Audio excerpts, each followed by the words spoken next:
Assalamualaikum warahmatullahi wabarakatuh.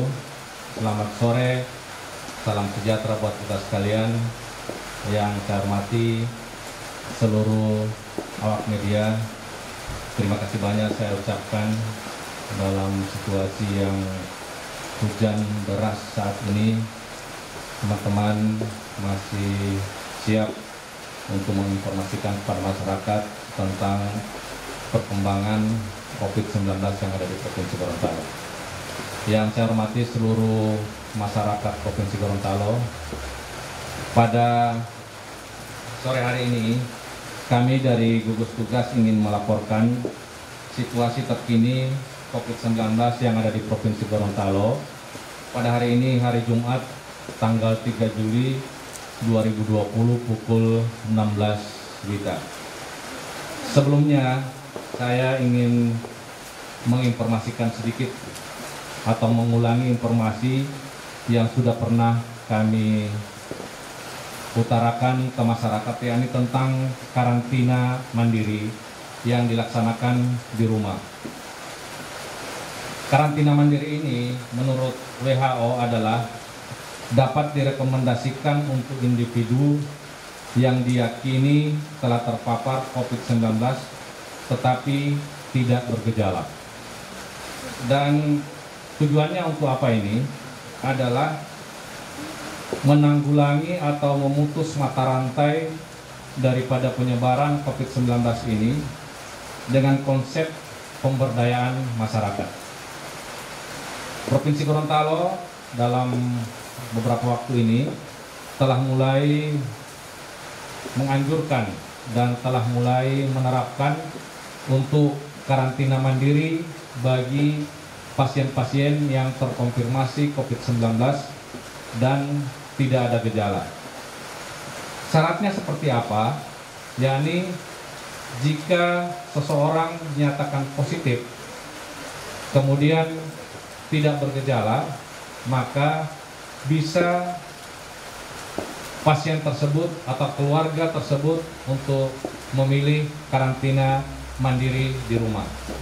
Dasar hukumnya seperti apa? Dasar hukumnya adalah Surat Edaran Menteri Kesehatan nomor HK.02.01 Menkes 202 2020 tentang protokol isolasi mandiri sendiri dalam penanganan coronavirus disease atau COVID-19.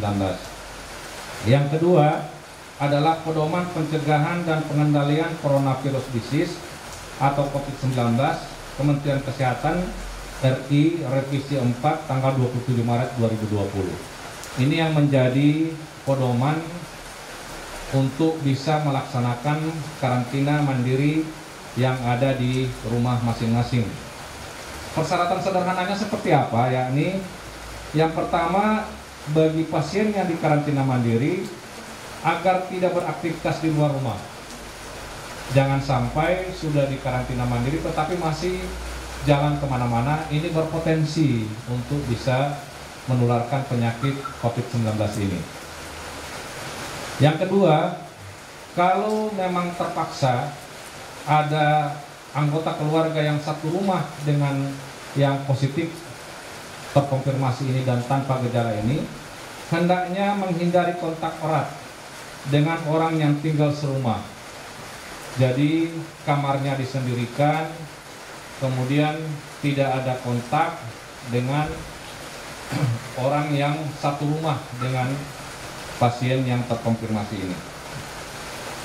Kemudian selama di dalam rumah atau keluar dari kamar itu memakai masker, dan orang-orang yang ada di dalam rumah tersebut juga harus memakai masker bila ingin kontak atau ingin ada yang disampaikan kepada pasien ini, dengan tetap menjaga jarak minimal 2 meter. Kemudian ini juga yang penting, gunakan perlengkapan terpisah. Jadi di dalam kamar itu tempat makan, tempat sabun, handuk dan keperluan pribadi itu tersendiri dengan anggota keluarga yang lain. Jika terpaksa, kalau keluarga rumah tersebut tidak ada kamar mandi yang terpisah, bisa menggunakan kamar mandi, tetapi setelah menggunakan itu dibersihkan dan alat-alat mandinya dipisahkan. Yang berikutnya, terapkan perilaku hidup bersih dan sehat. Selama di karantina mandiri, pasien tersebut harus tetap menjaga kesehatannya, cuci tangan pakai sabun dengan air mengalir, kemudian berolahraga, berjemur setiap pagi, setiap hari, dan makan makanan yang bergizi. Ini supaya imunnya bisa meningkat, karena prinsipnya daripada virus ini adalah self-limiting disease, atau virus yang bisa menyembuhkan sendiri, yang bisa sembuh sendiri dengan adanya daya tahan tubuh kita yang meningkat. Yang penting pula adalah berkoordinasi dengan petugas kesehatan setempat, utamanya puskesmas. Karena apa? Ini peran dari keluarga sangat penting sekali, di mana utamanya memberikan dukungan moral terhadap pasien yang terkonfirmasi ini. Kemudian seluruh keluarga harus mematuhi protokol kesehatan yang sudah ditetapkan. Karena intinya adalah kita ingin memutus mata rantai daripada penularan COVID-19 ini dengan basis peran serta daripada masyarakat itu sendiri. Apa yang perlu dilakukan? Dikatakan sembuh apabila PCR, nah ini yang penting ya, PCR atau pemeriksaan swab itu 2 kali berturut-turut negatif. Ini peran daripada petugas puskesmas atau petugas dari gugus tugas baik provinsi maupun kabupaten kota untuk sama-sama mengawasi atau membina atau memberikan arahan-arahan kepada keluarga maupun pasien yang terkonfirmasi ini untuk melakukan swab secara, kalau 2 kali berturut-turut sudah negatif maka akan dinyatakan sembuh. Jadi bedanya dengan di rumah sakit atau di karantina Pemda, hanya dipindahkan tempatnya ke rumah masing-masing supaya lebih tambah nyaman masyarakat ini. Kemudian indikator yang berikutnya, tidak terjadi penularan terhadap keluarga yang ada di rumah itu. Kalau terjadi penularan berarti kita tidak mematuhi protokol kesehatan yang ketat dalam karantina mandiri ini. Ini mungkin sebelum saya ingin melaporkan situasi terkini dari COVID-19 yang ada di Provinsi Gorontalo. Sebelum saya lanjutkan, ada yang mau ditanyakan? Lanjut saja ya. Oke. Ya. Kami menerima hasil spesimen sejumlah total 55 spesimen. 55 spesimen ini berasal dari Balai POM 49 spesimen, tes cepat molekuler atau TCM yang dilakukan di Rumah Sakit Alwi Sabu Kota Gorontalo 5 spesimen, dan yang dilakukan oleh Laboratorium Prodia 1 spesimen. Rinciannya dari 55 spesimen ini negatif 48 spesimen, di mana 3 diantaranya dinyatakan sembuh, alhamdulillah. Dan 7 spesimen yang positif, di mana 2 pasien lama dan 5 pasien baru. 5 pasien baru ini semuanya berasal dari Kota Gorontalo. Yang sembuh adalah pasien 255 atau SMF, perempuan 32 tahun, Desa Ayula Utara, Kecamatan Bulango, Kecamatan Bulango Selatan, Kabupaten Bonebolango.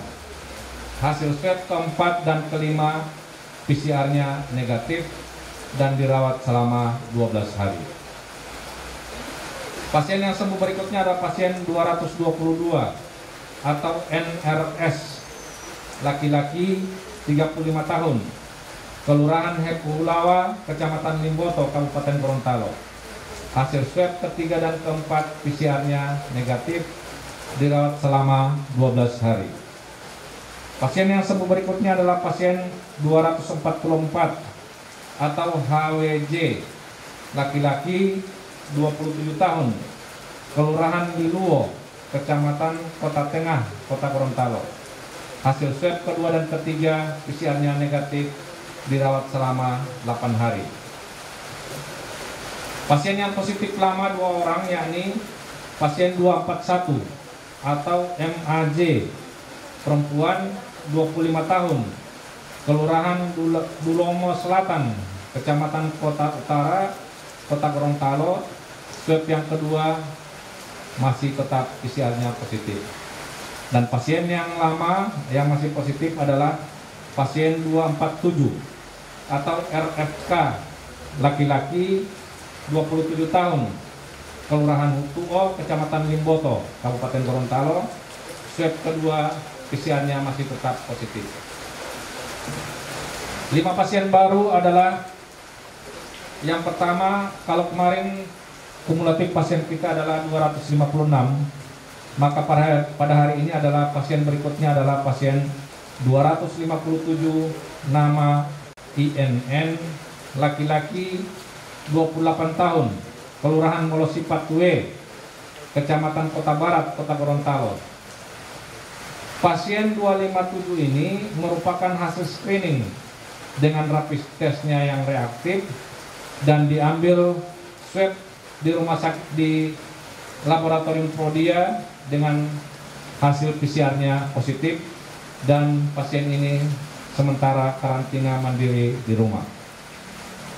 Pasien berikutnya adalah pasien 258, nama IRW, perempuan 39 tahun, Kelurahan Bugis, Kecamatan Dumboraya, Kota Gorontalo. Pasien 258 merupakan tenaga kesehatan dengan keluhan demam, nyeri tenggorokan, batuk, dan masuk rumah sakit Alwi Sabu pada tanggal 2 Juli 2020. Hasil tes cepat molekulernya di RSAS positif dan pasien dirawat di Rumah Sakit Alwi Sabu, Kota Gorontalo.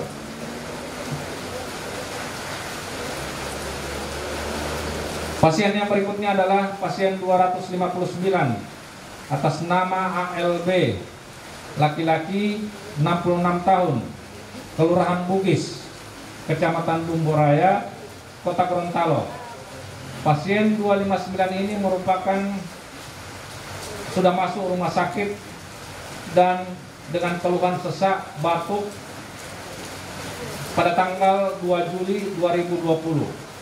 Hasil tes cepat molekuler di Rumah Sakit Alwi Sabu positif, dan informasi pasien ini sementara terpasang ventilator di Rumah Sakit Alwi Sabu Gorontalo, dan kita doakan mudah-mudahan pasien-pasien ini semuanya bisa sembuh dengan baik. Insya Allah, amin ya rabbal alamin. Pasien yang berikutnya adalah pasien 260, nama SPM, perempuan 35 tahun, Kelurahan Paguyaman, Kecamatan Kota Tengah, Kota Gorontalo. Pasien 260 merupakan tracking kontak dari pasien AND 248. Hasil swab di Balai POM PCR-nya positif, dan pasien sementara di karantina mandiri di rumah. Pasien berikutnya yang kelima adalah pasien 261 atau nama APA, perempuan 38 tahun, Kelurahan Paguyaman, Kecamatan Kota Tengah, Kota Gorontalo. Pasien 261 merupakan tracking kontak dari pasien WMH atau pasien 250. Hasil swab di Balai POM PCR-nya positif, pasien sementara karantina di rumah. Total pasien terkonfirmasi positif sampai dengan hari ini sejumlah 261 orang, meninggal 11 orang, sembuh 226 orang, dalam perawatan 24 orang. Demikian informasi yang bisa sampaikan. Kalau tidak ada yang ingin dikonfirmasi, saya persilahkan Pak Suleman Mile, SKM MKes, sebagai Kepala Bidang SDK dan Farmasi untuk bisa menyampaikan pesan-pesan atau himbauan kepada masyarakat Provinsi Gorontalo.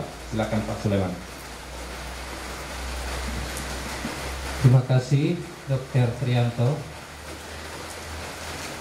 juru bicara gugus tugas Provinsi Gorontalo.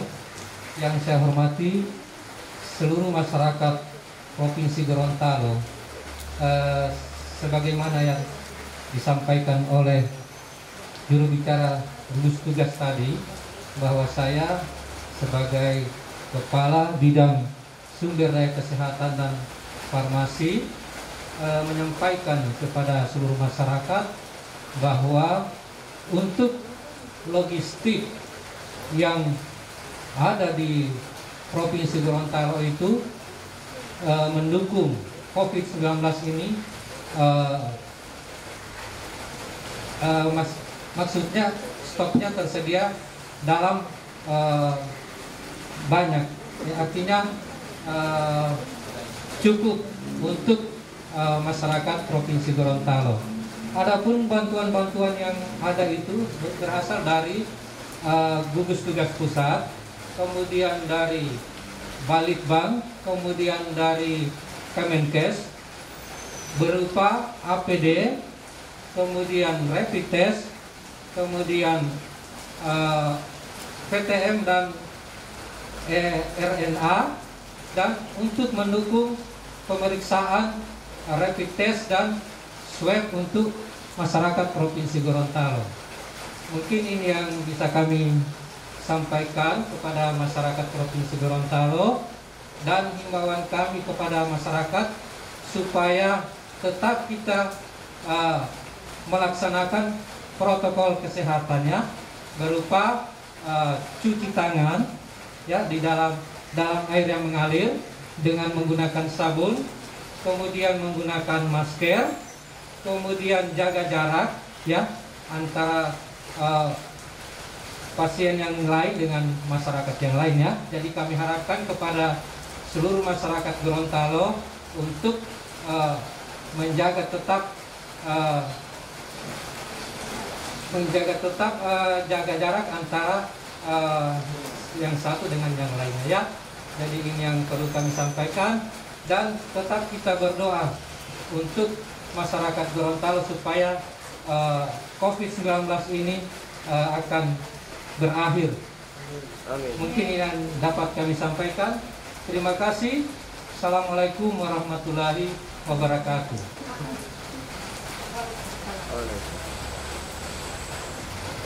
Terima kasih kami ucapkan kepada Bapak Suleman Mile, SKM MKes.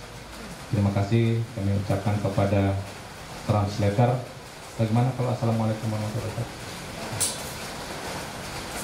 Ya, demikian, billahi taufiq wal hidayah. Assalamualaikum warahmatullahi wabarakatuh. Selamat sore.